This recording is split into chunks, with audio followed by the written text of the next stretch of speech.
So when we talk about supply chain, obviously there's a manufacturer of our materials and there's a cost to that. Once that passes to distribution, distribution adds a markup to that. And then if it goes through an installation company and you're buying from the installation company, if they're not buying direct from the manufacturer, there's another markup. And there's also spheres of influence in all of this. Now, if you're getting value out of those extra dollars and those people are working on your behalf, then that's amazing. If you're not getting value for those dollars, then you're wasting money. And we're going to talk about how to evaluate those. So, understanding nobody works for free. If you do have somebody that's paying, a good bit of time with you and they're helping you understand products, they're helping understand the market, they're helping educate you, there's a value to that. And there's nothing wrong with paying that additional value. But if you're not getting that, you should be.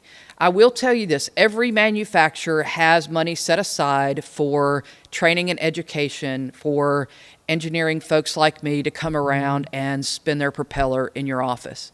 And you should be taking advantage of that. But you also have to understand, as you get to the bottom two, sometimes there's spheres of influence that make them steer certain products your way, and those happen in the form of rebates.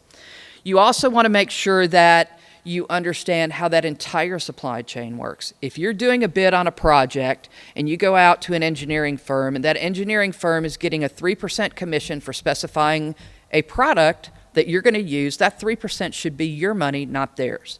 If you're going through a distributor who says, well, we're bringing all these different manufacturers to bear, and at the end of the year, they get a major rebate based on the amount of sales, A, that rebate should be yours, and B, you're probably not seeing all of the solutions that are available from that manufacturer, because where do you think they're going to steer you? They're going to steer you where that manufacturer rebate exists. And so what we want to do is understand standards, understand how to use or equal technology, and how to use vendors to our best perspective. And so we also want to understand that there is no one size fits all. That's one of the worst things in this industry. Everybody's going to cloud. Everybody's going to edge. Everybody's doing this. Everybody's going hyperscale. Everybody ain't doing anything. Right? Even in the single data center, there's no two areas that are necessarily exactly alike. And so what we want to do is be able to evaluate these solutions to be the best solution for that particular area of the data center. Blade servers are a good example, right? When blade servers came out, we all heard how everybody needed to start putting in containment and they were going to be crazy hot. And in a lot of data centers, because of the capacity that was gained back from doing VMware, if you could stagger those blade centers around the data center, you didn't create a hotspot, so there was no need to cool one. But if you fell into that technology and decided, oh, well, we're going to have to go that way because somebody told us that and put in a bunch of containment, I can't tell you how many data centers I've been in where those containment systems are sitting there doing literally nothing. Because it's an older data center, it's built out the 3 kW, a cabinet, and that's all the capacity there is. So we have to be very mindful that we have to fit our own environments. So rebates do exist. Like I said, those rebates are very rarely passed on to you.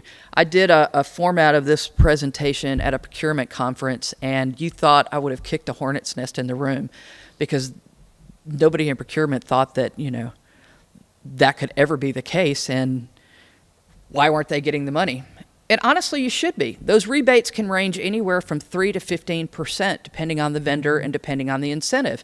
And those incentives go to everybody in the supply chain.